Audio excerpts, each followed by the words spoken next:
You're watching Movieguide. Hi everybody, I'm Cheryl Crisp, your host for Backstage Pass. We have an exclusive interview with two-time Grammy Award winner for King and Country. We caught up with the Australian-American brothers Joel and Luke Smallbone on their tour bus to talk about family, faith, and what's next for this dynamic duo.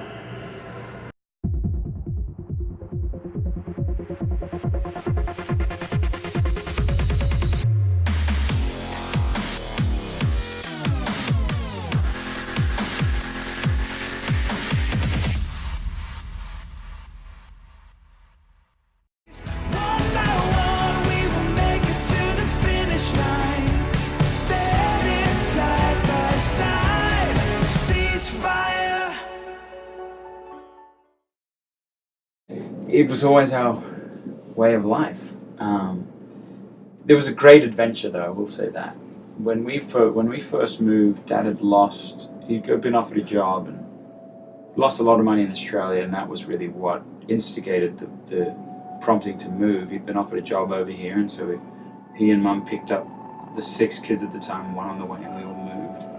But when we got here, he'd lost his job, and about a month in, and so we had no car and no furniture, and beds made out of clothes, the whole thing.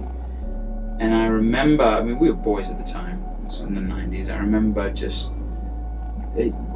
it was the blast, because we had no idea. And what was amazing is Mum and Dad stayed very unified in that time, they always have. And so I don't think we even really truly recognized that there was much. We knew that we were poor, but we didn't feel unsafe. Yeah. And I think that was the difference in us feeling like our worlds are crumbling. Because we still felt loved, we still felt safe. Our home was still a peaceful home. Yeah. But I remember going through the couches trying to find, coins to try to find coins to go to church.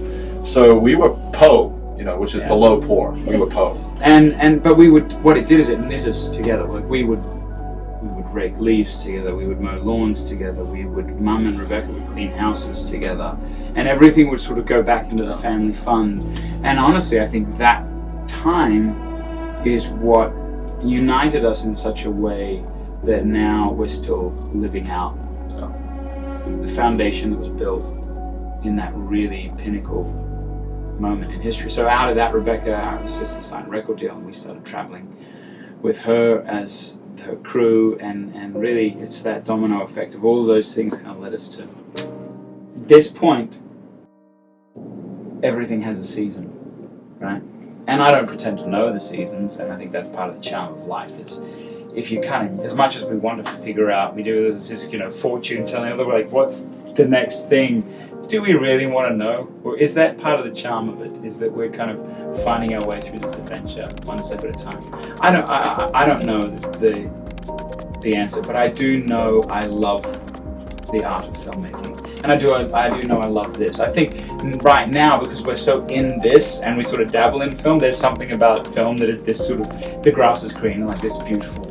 But yet, what I know even in that brief time in Albuquerque, New Mexico, on the set of Priceless, is you have this beautiful knitting together between, I think it was like 77 people on the crew, cast and crew. But you never, as an actor, you never get this, and that is your art. They take their art and they put it on movie theaters, and then they put it on devices at home and on your phone. But you never have that person-to-person connection that we have as musicians. So I write a song, and then we have this sort of historic moment where you've heard the song and I wrote the song, and then we come together at this one moment and we're able to. And that's, I think if the tables ever turned too severely, I would greatly miss that interaction with the people. But we, as I said at the beginning of the question, we're always discussing, well, what is, if everything has a season, what is the For King and Country season? How long does it last for?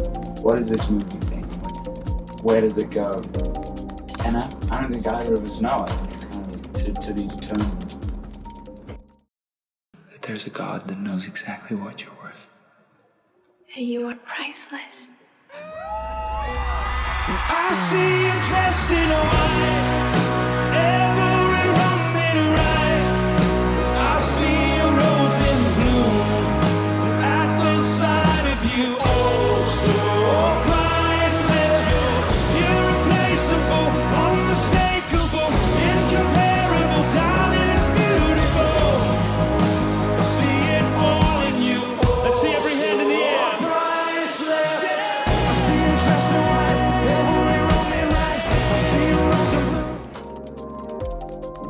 there's a lot of voices in modern culture and society that are preaching very loudly and very invasively.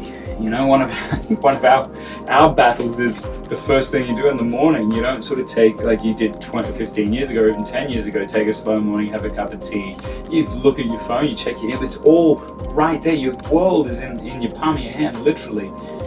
And that's such a dangerous thing that needs a lot of, you know, diligence in protecting your mind and your heart. And so I think the things that come along with that is a little bit of confusion as to, for a woman, where do I find my self-worth? What do I find myself? Who do I find myself with? As men, like, you know, who am I as a man? You know, how am I defined? What is my role in this? And so there's a confusion I've felt, and for us looking inward at the new generation, there's a confusion as to who we are and where we're going. And I think for both Luke and I simply said, if we can as young men under God really learn clearly and define who we are relationally, socially, spiritually, and the same goes for women, I think all of a sudden the courses of our families and the next generations and our work and what we put our minds to and our efforts, the domino effect will lead from that rather than just a pop culture dynamic. My wife is God's gift to me on earth. She really is, and she constantly reminds me. My wife isn't impressed by all of this. She's just not.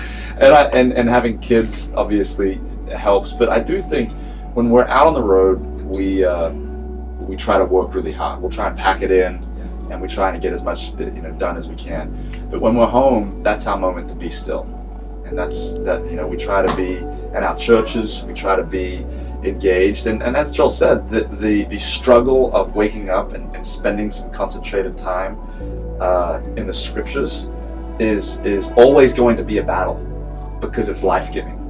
You know what I mean? And the things that are life-giving, there's somebody else fighting very strongly against. And so those are the disciplines that we attempt to. And Joel and I would be the first to say that we're pretty big royal screw-ups, but we're on this journey, and we're on this journey, and it's an adventure, and it's fun, but we know that we need to keep faith an absolute priority, and I would like to say that we have people in and around us praying for us, but also trying to hold us in good stead.